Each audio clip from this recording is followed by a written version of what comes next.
Dear students, welcome you once again to my online classes, that is BM Sir online classes. দেখো, আজকে আমরা একটা খুব গুরুত্বপূর্ণ বিষয় নিয়ে আলোচনা করতে চলেছি। তোমরা জানো তোমাদের LCC2 মানে ফিফথ সেমের ইংরেজিতে একটি কবিতা আছে রবীন্দ্রনাথ ঠাকুরের লেখা গীতাঞ্জলি 50। আজকে সেই গীতাঞ্জলি 50 কবিতাটি আমরা লাইন বাই লাইন অর্থ করব এবং তারপর তা থেকে যে সমস্ত কোশ্চেন তোমাদের জন্য আসতে পারে সেটাকে আমরা দেখব। দেখো, প্রথমেই কথা বলে নিই, এই যে গীতাঞ্জলি 50 তোমাদের এই কবিতাটার নামকরণ এখানে এইভাবে করা হয়েছে। আসলে কিন্তু কবিতাটার আগে নাম ছিল আই হ্যাড গান এ begging from door to door in the village park. কথাটা বোঝার চেষ্টা করো, প্রথম লাইনটা কবিতার দিয়েই নামকরণ ছিল, কিন্তু পরবর্তীকালে তোমাদের সিলেবাসে এটিকে, যেহেতু গীতাঞ্জলি কাব্যগ্রন্থের এটি 50 সংখ্যক কবিতা, সেই জন্য নামকরণ করা হয়েছে গীতাঞ্জলি 50। দেখো, আজকে আমরা যে বিষয়টা প্রথমেই করব বলে নিই যে এই গীতাঞ্জলি কাব্যগ্রন্থের মধ্যে রবীন্দ্রনাথ ঠাকুর যেটা করতে চেয়েছেন সেটা হচ্ছে যে তিনি ডিভাইন পাওয়ার, মানে ডিভাইন পাওয়ার বলতে ঐশ্বরিক শক্তির সঙ্গে বা ঐশ্বরিক ক্ষমতার সঙ্গে মানুষের একটা সম্পর্ক সাধন করতে চেয়েছেন। প্রায় সব কবিতাতে তিনি এটা করেছেন। তো আজকে এসো আমরা দেখি, একেবারে মূল পর্বে ঢুকে পড়ি। প্রথমেই লাইন বাই লাইন আমরা অর্থ করব। তোমরা খুব ভালো করে শোনো, তাহলে ব্যাপারটা বুঝতে পারবে। দেখো, তিনি বলছেন আই হ্যাড গান এ begging from door to door in the village path. একজন ভিখারি বলছে যে আই হ্যাড গান এ begging from door to door in the village path, মানে ভিলেজ পাথ মানে গ্রাম্য পথ, ডোর টু ডোর মানে দরজায় দরজায়, গান এ বেগিং মানে ভিক্ষে করছিলাম। অর্থাৎ ভিখিরিটি বলতে চাইছে যে আমি গ্রাম্য পথে দরজায় দরজায় ভিক্ষে করছিলাম। When thy golden chariot appeared in the distance like a gorgeous dream. When মানে তো জানো যখন, the golden chariot মানে স্বর্ণ রথ, চ্যারিয়ট মানে কিন্তু রথ, আর গোল্ডেন মানে তো সোনার, স্বর্ণ রথ, appeared মানে আবির্ভূত হলো, in the distance মানে দূরে, like a gorgeous dream, gorgeous মানে একবারে উজ্জ্বল স্বপ্নের মতো, ড্রিম মানে স্বপ্ন, and I wondered এবং আমি অবাক হয়ে গেলাম, who was this king of all kings, অর্থাৎ এই রথে রাজার রাজা কে তা ভেবে আমি অবাক হয়ে গেলাম। তার মানে এই প্যারাগ্রাফটার মানে হলো যে একজন ভিখারি, তিনি গ্রাম্য পথে দরজায় দরজায় ভিক্ষে করছিলেন। ঠিক সেই সময়ে তিনি দূরে দেখলেন যে রাজার রাজা স্বর্ণ রথে চড়ে কিন্তু তার দিকেই আসছেন, মানে রাজার রাজা স্বর্ণ রথে চড়ে তার দিকেই আসছেন। এবং তা দেখে ওই ভিখিরি খুব আশ্চর্যান্বিত হয়ে গেল এবং তার মনে প্রশ্ন জাগলো যে স্বর্ণ রথে চড়ে রাজার রাজা কে, এটা কিন্তু তার মধ্যে প্রশ্ন জাগলো। পরের প্যারা দেখো, মাই হোপস রোজ হাই। হোপস মানে তো তোমরা জানো আশা, রোজ হাই, রোজ মানে ওঠা, হাই মানে উঠছে, আমার আশা উঠছে উঠলো, and methought এবং আমি ভাবলাম, my evil days were at end. evil days মানে খারাপ দিনগুলি, were at an end মানে শেষের পথে। অর্থাৎ ওই রাজার রাজাকে তার দিকে আসতে দেখে ভিখিরিটি ভাবলো যে তার দুঃখের দিন এবার শেষ হতে চলেছে।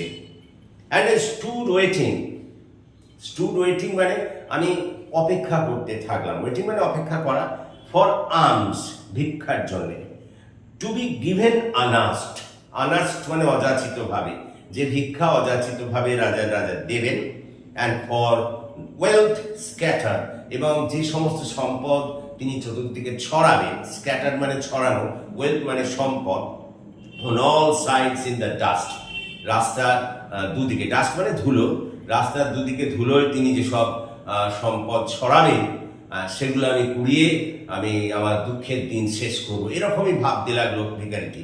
অর্থাৎ এই প্যারাগ্রাফটার মধ্যে বলা হলো যে রাজার রাজাকে দেখে ভিখিরির আশা বাড়তে লাগলো এবং সে বুঝলো তার দুঃখের দিন শেষ হতে চলেছে এবং সে অপেক্ষা করতে লাগলো যে অযাচিতভাবে যখন রাজার রাজা তাকে ভিক্ষে দেবেন এবং তার সম্পদ চতুর্দিকে ছড়াবেন, সেগুলোকে কুড়িয়ে কিন্তু সে বড়লোক হবে।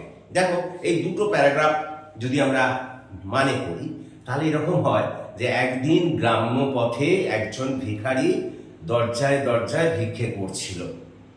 ঠিক সেই সময় সে দূরে দেখলো সোনার রথে চড়ে রাজার রাজা তার দিকে আসছেন, এবং তাকে দেখে তিনি কিন্তু অবাক, মানে ভিখিরিটি অবাক হয়ে গেল।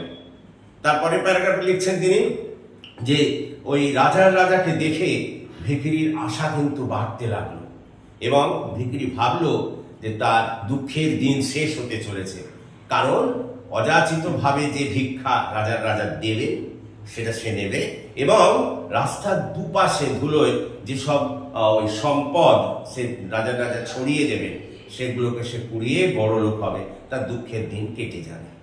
থার্ড স্ট্যান্ডার্ড দেখো, তিনি বলছেন ভিখিরিটি দেখো, the chariot stopped where I stood.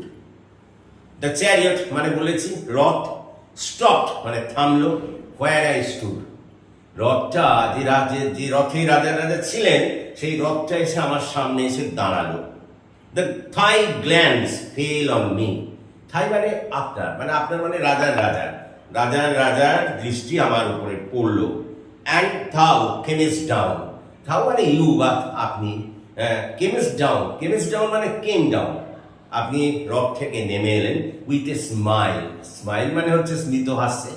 অর্থাৎ এই লাইনটার মধ্যে দিয়ে বলা হয়েছে যে আমি যেখানে, মানে ভিখিরিটি যেখানে দাঁড়িয়েছিল তার সামনে এসে রাজার ওই রথ থামলো, এবং রাজার দৃষ্টি তার উপরে পড়লো।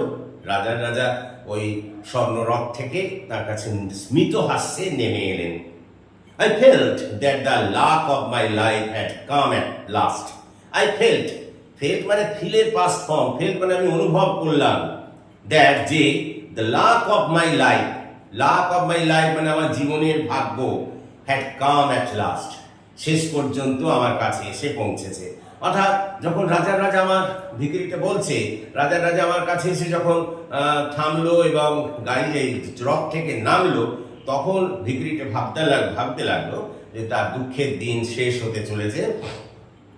Then of a sudden thou didst hold out thy right hand. ভালো করে শোনো। Then তখন of a sudden মানে হঠাৎ, তখন হঠাৎই thou didst, thou মানে বলেছি তুমি বা আপনি hold out thy right hand, রাজাকে বলছেন, তখন আপনি আপনার ডান হাত আমার সামনে পেতে দিলেন, and say এবং বললেন, what hast thou to give to me. দেখো এখানে hast মানে অ্যাকচুয়ালি হ্যাজ, অর্থাৎ রাজা তাকে বললেন যে দাও, তোমার কি দেবার আছে আমাকে। তাহলে এই স্ট্যান্ডার্ডের মানে হলো যে রাজার রাজা রথ তার সামনে এসে দাঁড়ালো, রাজা স্মিত হাস্যে রথ থেকে নেমে এলেন, এবং তখন ভিখিরিটি ভাবলো যে তার দুঃখের দিন শেষ হতে চলেছে, কিন্তু হঠাৎই রাজা তার কাছে তার ডান হাতটি পেতে দিলেন এবং বললেন ভিখিরিকে, দাও, আমাকে তোমার কি দেওয়ার আছে। Next stander, O what a kingly jest. এই লাইনটা খুব ইম্পর্টেন্ট লাইন, ভালো করে শোনো। ও হোয়াট এ কিংলি জেস্ট। কিংলি মানে রাজকীয়, জেস্ট মানে কৌতুক। দেখো, একজন ভিখিরি রাজার কাছে ভিক্ষে চাইবে, এটা খুব স্বাভাবিক, কিন্তু যদি রাজা ভিখিরির কাছে কিছু চায়, সেটা তো ঠাট্টা তামাশায় পরিণত হয়, কৌতুকে পরিণত হয়। সেজন্য ভিখিরিটি বলছে যে রাজা যখন তার কাছে হাত পাতলো, তখন সে বলে উঠলো যে মনে বললো যে এটা কি ধরনের রাজকীয় কৌতুক। Was it to open thy palms to a beggar to beg. একজন ভিখিরির কাছে রাজা হয়ে ভিক্ষে চাইছেন, এটা কি ধরনের রাজকীয় কৌতুক, এরকম একটা ভাবনা ভিখিরির মধ্যে দেখা দিল। বেগার মানে ভিখারি, দেখো, আর বেগ মানে ভিক্ষে করা, জেস্ট মানে আমি বলেছি কিংলি জেস্ট মানে রাজকীয় কৌতুক। I was confused and stood understood. ভিখিরিটা তখন কিন্তু একেবারে দ্বিধাগ্রস্ত, কনফিউজ মানে দ্বিধাগ্রস্ত হয়ে যাওয়া, এবং স্টুড আনডিসাইডেড, এবং কি করবে ভেবে পেল না। আনডিসাইডেড মানে কিছু সিদ্ধান্তে না আসা, অর্থাৎ বলতে পারো তোমরা পারপ্লেক্স, হতভম্ব হয়ে গেল ভিখারিটা। যখন রাজা তার কাছে হাত পাতলেন, তখন ভিখারিটি কি করবে সে বুঝে উঠতে পারলো না। সে দ্বিধাগ্রস্ত হয়ে পড়লো এবং হতভম্ব হয়ে গেল। And then from my wallet, ভিখারিটি বলছে and then from my wallet. Wallet মানে হচ্ছে এমনিতে তোমরা জানো পার্স, এখানে মানে ভিক্ষার ঝুলি। ওয়ালেট মানে হচ্ছে ভিক্ষার ঝুলি। তখন আমি আমার ভিক্ষার ঝুলি থেকে I slowly took out the least little grain of corn. দেখো, I slowly মানে ধীরে ধীরে, took out the least little grain, একেবারে ছোট্ট শস্য দানাটি আমি বের করে আনলাম ওই ভিক্ষের ঝুলি থেকে, and gave it to thee, এবং আপনাকে দিয়ে দিলাম। আপনাকে মানে হচ্ছে রাজাকে। তাহলে এই স্ট্যান্ডার্ডের মানে হলো যে এটা কি রাজকীয় কৌতুক। রাজা হয়ে তিনি ভিক্ষে চাইছেন একজন ভিখারির কাছে। তখন এই দেখে ভিখারি কি করবে বুঝতে পারলো না, সে দ্বিধাগ্রস্ত হয়ে পড়লো, হতভম্ব হয়ে গেল। অনেকক্ষণ ভাবনা চিন্তার পর সে ওই তার ভিক্ষের ঝুলি থেকে সব যে ছোট্ট শস্য কোনাটি সেটি নিয়ে এসে সে রাজাকে দিল। Paragraph, but how great my surprise. দেখো, সারপ্রাইজ মানে হচ্ছে বিস্ময় বা অবাক। when at the day's end, যখন দিনের শেষে I emptied bag on the floor, আমি এসে আমার ওই ভিক্ষার ঝুলিটাকে মেঝে খালি করলাম। emptied মানে খালি করা, ব্যাগ মানে হচ্ছে ঝুলি, on the floor মানে মেঝে, and to find a least little grain of gold among the poor heap মানে স্তূপ, অর্থাৎ ওই ভিক্ষার স্তূপের মধ্যে আমি দেখলাম যে একটা ছোট্ট স্বর্ণ দানা, little grain of gold. Grain মানে হচ্ছে এখানে দানা, আর গোল্ড মানে সোনা। তাহলে সোনার একটা ছোট্ট দানা ওই ভিক্ষার স্তূপে আমি দেখলাম। আই বিটারলি ওয়েট, তখন ভিখারিটা বিশ্রীভাবে ডাক ছেড়ে কাঁদতে লাগলো। অ্যান্ড উইস্ট দ্যাট, এবং মানে সে ইচ্ছে প্রকাশ করলো। উইস্ট মানে তো ইচ্ছে প্রকাশ করা। দেন তখন I had the heart to give thee my all, অর্থাৎ তখন সেই কথাই বলতে লাগলো যে আমার হৃদয়, অর্থাৎ আমার উচিত ছিল আমার হৃদয়ের সব কিছু তোমাকে দিয়ে দেওয়া। একটা শস্যকোনা দিয়েছিলাম, সেটাই স্বর্ণ দানা হয়ে ফিরে এসছে। তাহলে যদি গোটা ব্যাগটা দিয়ে দিতে পারতাম, তাহলে গোটাটাই স্বর্ণ দানা হয়ে ফিরে আসতো। এইটা ভেবে ভিখারিটা কিন্তু কাঁদতে লাগলো। দেখো, এই হচ্ছে লাইন বাই লাইন। তাহলে গোটাটা জিসটা পড়লে কি হয় আমি একটু তোমাদের বলে নিই। দেখো, যে একদিন এক ভিখারি গ্রাম্য পথে দরজায় ভিক্ষে করছিল। ঠিক সেই সময় দূরে সে কিন্তু রাজাকে রথে চড়ে আসতে দেখল, এবং ওই রাজাকে আসতে দেখে সে অবাক হয়ে গেল। ভাবলো যে ওই রাজা কে, কথাটা বোঝার চেষ্টা করো। তার কাছে ওটা একটা উজ্জ্বল স্বপ্নের মতো বলে মনে হলো। তারপরে তিনি বলছেন যে ওই ভিখারিটি, যে আমার আশা রাজাকে দেখে ক্রমশ বাড়তে লাগলো। যত রাজা আমার দিকে এগিয়ে আসতে থাকেন, ততই আমার আশা বাড়তে থাকে, এবং আমি বুঝতে পারলাম যে আমার দুঃখের দিন শেষ পথে। দেখো, যেখানে অ্যাটেনিন মানে শেষ, এখানে বুঝতে হবে। ইভিল ডেজ মানে খারাপ দিন, অর্থাৎ রাজা আমার দিকে আসছেন, আমি তার কাছ থেকে সবকিছু চেয়ে চিনতে নেব, অথবা আমার দুঃখের দিন শেষ, এরকম ভাবতে লাগলেন। এবং তিনি কি করলেন, তার জন্য অপেক্ষা করতে লাগলেন। রাজা যে অযাচিত ভাবে ভিক্ষে তাকে দেবেন, সেগুলোকে নেওয়ার জন্য ভিখারিটি অযাচিত ভাবে সেই ভিক্ষে নেওয়ার জন্য অপেক্ষা করতে লাগলেন। এবং একই সঙ্গে যেসব সম্পদ রাজা ওই রাস্তার ধুলোয় ছড়িয়ে দেবে, সেগুলোকে পুড়িয়ে সে বড়লোক হবে এবং তার দুঃখের দিন শেষ হয়ে যাবে, এইরকম সাত পাঁচ সে ভাবতে লাগলো। তারপর তখন ওই চ্যারিয়টটা মানে ওই স্বর্ণরথ শেষমেশ তার কাছে এসে থামলো, এবং রাজার দৃষ্টি কিন্তু তার দিকে পড়লো, এবং তিনি স্মিত হাস্যে ওই স্বর্ণরথ থেকে নেমেও এলেন। এবং তখন ভিখারিটি ভাবলো যে শেষমেশ তার ভাগ্য তার কাছে ধরা দিয়েছে, আর তার দুঃখের দিন কি বলতো থাকবে না। ঠিক সেই সময় যখন ভিখারিটি রাজার কাছে হাত পাততে যাচ্ছে, তার পূর্বেই রাজার রাজা তার ডান হাতটি তার সামনে পেতে দিয়ে বললেন যে দাও, আমাকে তোমার কি দেওয়ার আছে। রাজার রাজা বলছেন ভিখিরিকে, প্যারাগ্রাফ, এই যে ভিখিরির কাছ থেকে এই কথাটা এই যে রাজার কাছ থেকে এই কথাটা ভিখিরি শুনল, সেটাকে ভিখিরির একটা রাজকীয় কৌতুক বলে মনে হলো। কারণ একজন ভিখিরি রাজার কাছে চাইবে, এটাই স্বাভাবিক। কিন্তু রাজার যদি ভিখিরির কাছে চায়, এটা তো একটা ঠাট্টা, একটা তামাশা। ভিখিরি সেটাই মনে করলো এবং তখন সে কি করবে ভেবে পেল না। রাজা হাত পেতেছেন, সে কি করবে ভেবে পেল না, হতভম্ব হয়ে গেল। কথাটা বোঝার চেষ্টা করো।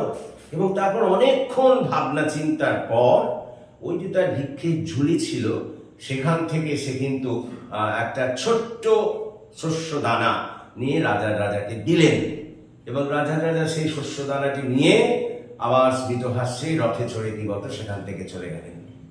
নেক্সট পর্যায়ে বলা হচ্ছে যে এরপর ভিখিরি একটা ভারী হৃদয় নিয়ে, কারণ তার যা ইচ্ছে ছিল তা তো পূরণ হলো না। সে তো ভেবেছিল রাজার কাছ থেকে অর্থ এবং অন্যান্য সম্পদ পেয়ে তার দুঃখের দিন শেষ হবে, সেটা তো হলো না। সেটা ভারী হৃদয় নিয়ে সে বাড়িতে ফিরল এবং এসে ওই ভিক্ষের ঝুড়িটা মেঝের ওপরে উল্টে দিল, খালি করল। তারপর হঠাৎ সে বিস্ময়ের সঙ্গে দেখল ওই ভিক্ষার স্তূপের মধ্যে একটা স্বর্ণদানা চকচক করছে। তখন ভিখিরিটি বুঝতে পারলো যে শস্য দানাটি সে রাজাকে দিয়েছিল, সেটাই ফিরে এসেছে তার কাছে স্বর্ণ দানা হিসেবে। তখন ভিখিরি আসল সত্যটা বুঝতে পারলো যে সে যদি তার হৃদয়ের সব কিছু রাজাকে দিয়ে দিত, তাহলে আর তার কোনো অভাব কিন্তু থাকতো না। এই ভেবে সে ভীষণ উচ্চস্বরে চিৎকার করে কাঁদতে লাগলো। So this is the whole story. এটাই কিন্তু এই কবিতাটার বাংলায় সারমর্ম। দেখো, আজকে আমরা লাইন বাই লাইন ব্যাখ্যা করলাম এবং অর্থ জানলাম। আমরা নেক্সট ক্লাসে এখান থেকে কিন্তু কোশ্চেন লেখাবো, অনেক সব কোশ্চেনগুলি লেখাবো। তোমরা ইউ জাস্ট ফলো মি, তাহলে বুঝতে পারবে যে এই সমস্ত কোশ্চেনগুলো আমি তোমাদের এখানে ক্লাসে একেবারে লিখিয়ে দেবো। Clear? So that's all for this day. Please comment, share and subscribe my channel. That's all.